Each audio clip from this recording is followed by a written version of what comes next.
So let's talk you through the Premium Channel Partner Referral Network. It's where CEOs can multiply revenues by a factor of 10. I've done it. You can do it. Anyone can do this. It's all about positioning around that whole premium thing. And it's a choice. Premium referrals bring premium clients. You know, many CEOs and business managers just chase clients all the time. They waste time. It's frustrating. They waste money, on advertising and doing all sorts of weird, wonderful things. The phrase, I lost my shirt is, you hear it quite a few times. And all of that, is wasting opportunity, real opportunity. And it's just not necessary. And it's, you can end up winning, by making yourself too available, by advertising too hard. You can end up winning, $250, contracts per day instead of the odd K, right? Now, which would you prefer? I think I'd rather earn a lot on the days that I do work and perhaps not work so often. I mean, as it happens, I work every day, but when I get paid for it, I get paid very well. And it's not simply limited to one thing, i.e. I just charge a high price. It's because I avoid commodity positioning. So I'm going to show you how you can do that yourself, because it's eminently possible. Hey, if I can do it, you can do it. It's not that complicated. And it's really by not necessarily believing the myths that you might have heard about things like referrals. Because in fact, the classic myth is, the more you ask, the more you get. But in fact, the opposite is fairly well true, as most people who ask a lot find. And I'll come to it a bit more detail later, but the worst thing you can do is be asking for lots of referrals. Sure, I can remind you that referrals are a good thing, but I must remind you also, or let you know if you hadn't heard it before, that the sort of traditional or older method of referral can actually damage your chances of getting referrals or landing clients who'll pay top dollar, because it's so easy to look like you're begging and desperate for business, which I think is part of the reason why a lot of people don't ask for referrals, because they don't want to be seen to beg. I get it.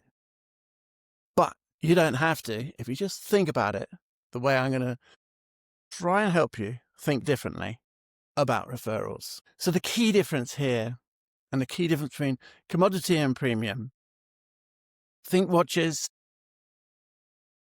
Cartier, for instance. Some companies manufacture tens of thousands, have big factories, and just knock them out, watch after watch. Now, as it happens, companies like Cartier have big factories, but they have intense workstations where artists work, and they have the finest materials and the finest equipment to make very best limited editions. And it's not really the skill, even though it looks like it's a skill in the equipment and everything else that I've just mentioned. It's actually the whole package, the whole presentation. Would you like to buy a watch that's one of a million? Well, you might do. And that'd be okay if all you wanted it for was utility value and, everyone has to have a watch and you wanted one too. On the other hand, if you really wanted a watch as a status piece, then maybe you wouldn't buy a commodity watch. It's a choice. It's a position that the buyer takes. What does the buyer want? I know as a seller, I would, as I said before, I'd rather sell fewer days or fewer items. I mean, it's less wear and tear. It's less hard at higher price, or less hard on me to deliver a better service. If I'm being paid a lot, if you're being paid a lot to deliver a good service, are you going to spend your time thinking a lot more about all the elements and degrees and things associated with delivering the very best service you possibly could? Well, of course you can. Of course you are. Whereas if you had another project tomorrow, it'd be like, well, I just got to pack this one away, wrap it up, put a bow on it, get out of here and get on to the next one that I've got tomorrow, like a second-hand car salesman. Nothing wrong with second-hand cars. It's just that Again, if I was selling a 75,000 Mercedes, I wouldn't have to sell so many. I could take more care, work with more discerning clients. And the weird thing is they pay more and they complain less. This is the other thing. As I say, less wear and tear. Okay. Your Mercedes customer knows much more what they want. And one of the things they want is the complete service package where everything's looked after and done for them. They want to be treated properly. They want to, buy a machine that stays shiny and looks nice, that they can show off to their friends.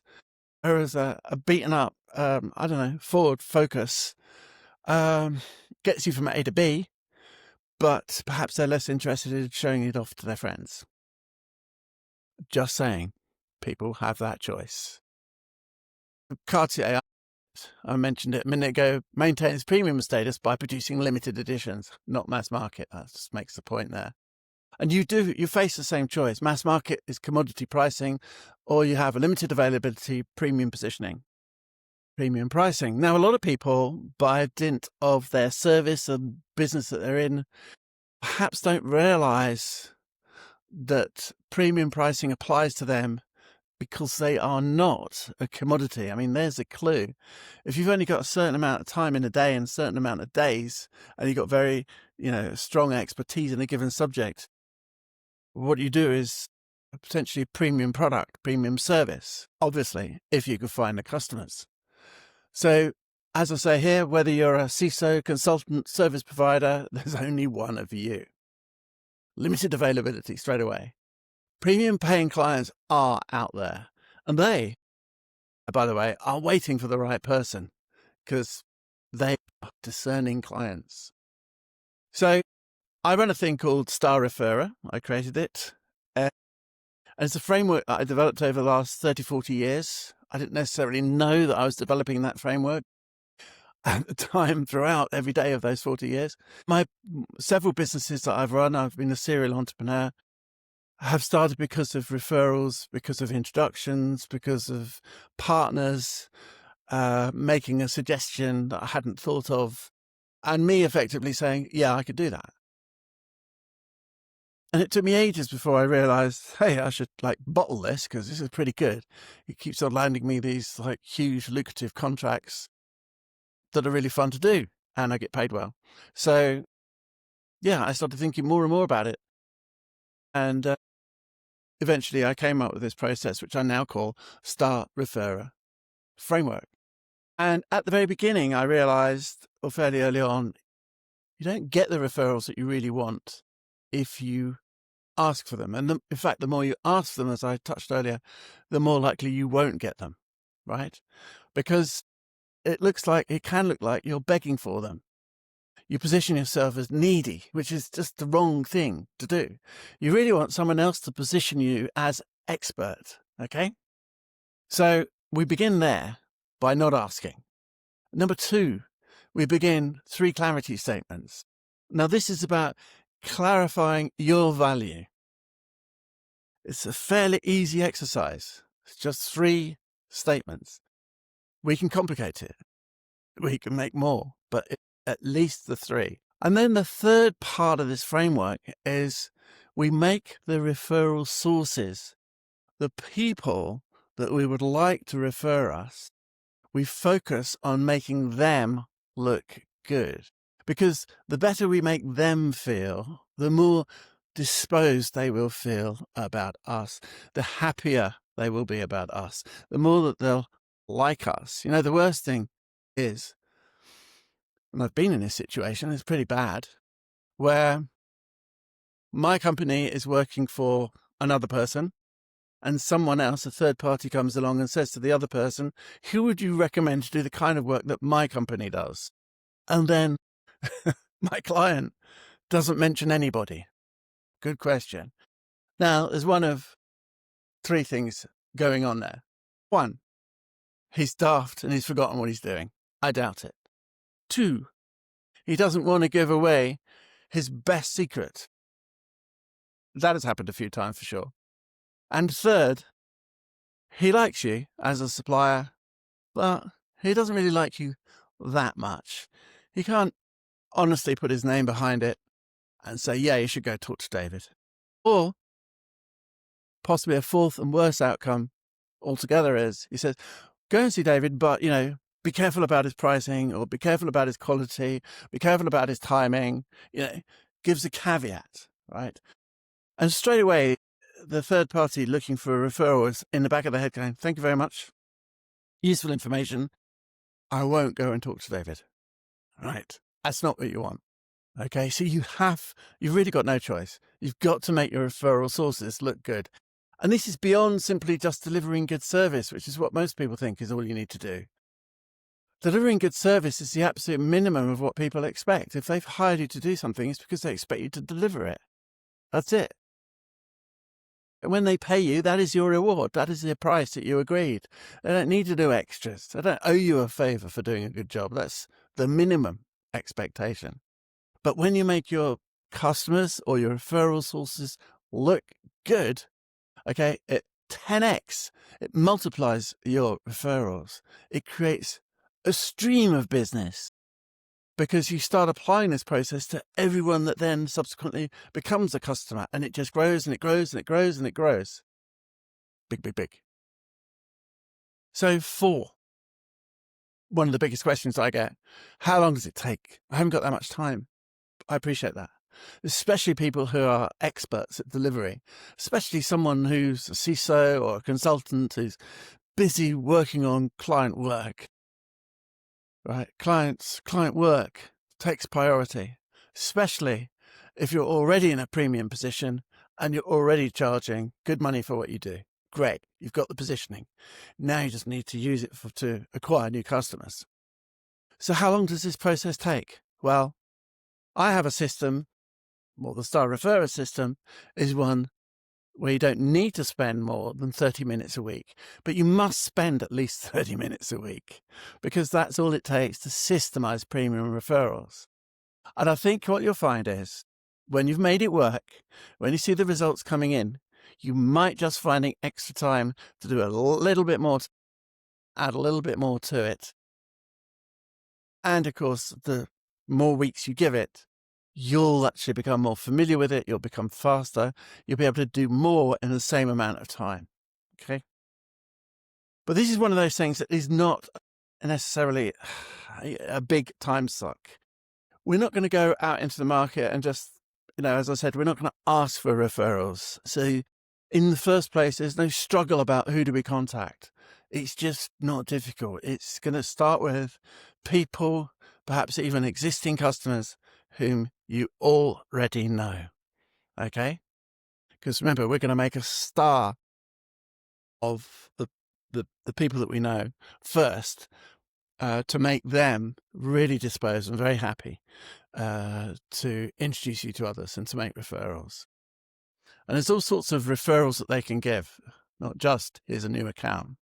So there's a summary of the 4 shifts. We're asking kills, 3 clarity statements. The objective is to make them look good, 30 minutes a week. And this is a breakthrough where you name your ideal clients. You name, okay, it's fairly easy to do this, the decision makers of specific companies. And you might not know the actual name. You might start with the job title and the type of company. That's okay. And then you give them what they want in ways that makes them look brilliant. This is, I keep saying the same thing really, but it's a precise approach. That's why. That's the discipline, okay, is to do this. Because it's all about how those premium clients that you have or that you're going to get perceive you, right? It's about perceptions. So it's about not chasing clients. It's about attracting them.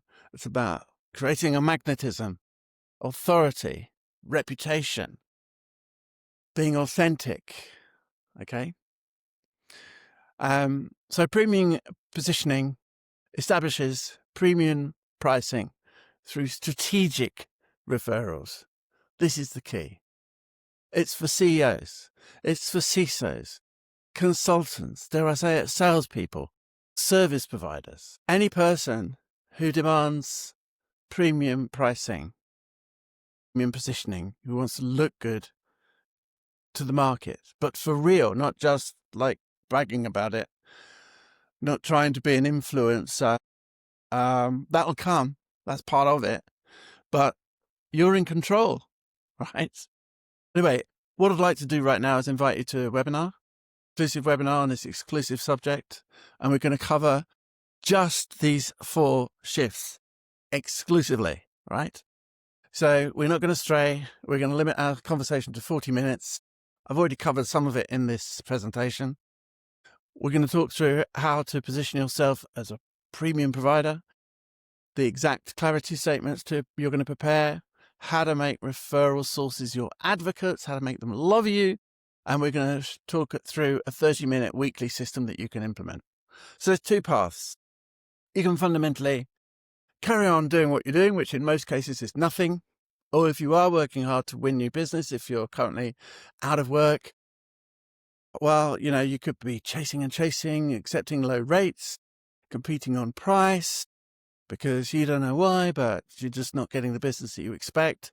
So most people default to cutting price when if you're getting less business, really you should be putting the price up because there's less business, right? And so you're going to win less. So you need to earn more when you do work. Anyway, that's another conversation.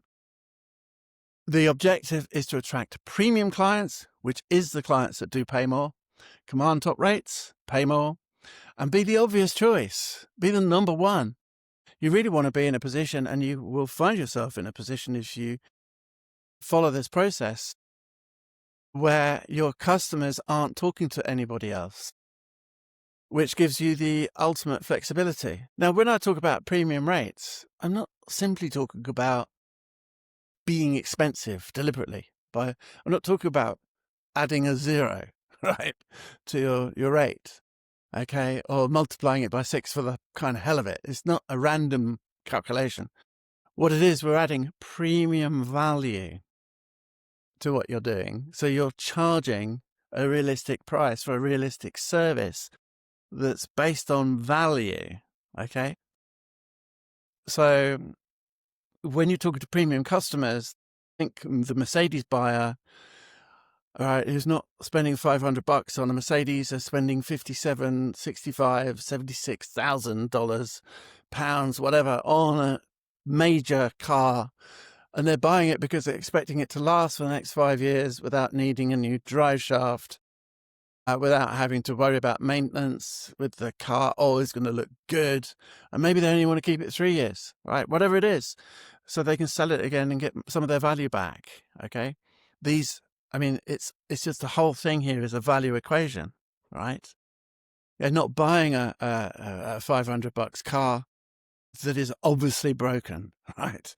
If someone said to me, hey, I got a Mercedes for 500 or 65,000, I'd say, well, fantastic. Well done you. But what's wrong with it? Right? Why is it only 500? Because I know the Mercedes do not sell. It's not a decent price. It must be broken.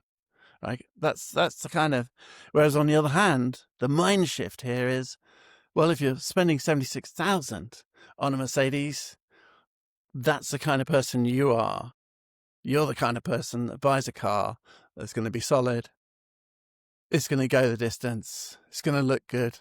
It's going to give you bragging rights. Okay. It's a premium product for a premium person. Okay. Enough about me. Hey, the Star Referral webinar, transform how clients find you, think about you, and hire you. This is really what we're covering. That's the key benefits. Premium referrals that build premium businesses. It's about 10xing your revenue, not necessarily 10 times the clients. Could be, but I would argue against it. I would actually deliver more for each client and find more discerning clients. And that's what this is about. Star Referral Network delivers you that. Okay, so there's a link near this video in the notes associated with this video, which will take you to the webinar. It's next Thursday, 3 p.m. GMT. That's London time. So wherever you are, if you're in the US or somewhere, there's a time difference. And part of the concept here is I have clients in in the Bay Area, and I know it'll be early morning for them, but not too early, I hope. I hope they can join us, and other people across the world, and of course the UK, people that I know. I look forward to speaking to you. Have fun till then, and I look forward to seeing you soon. Bye for now.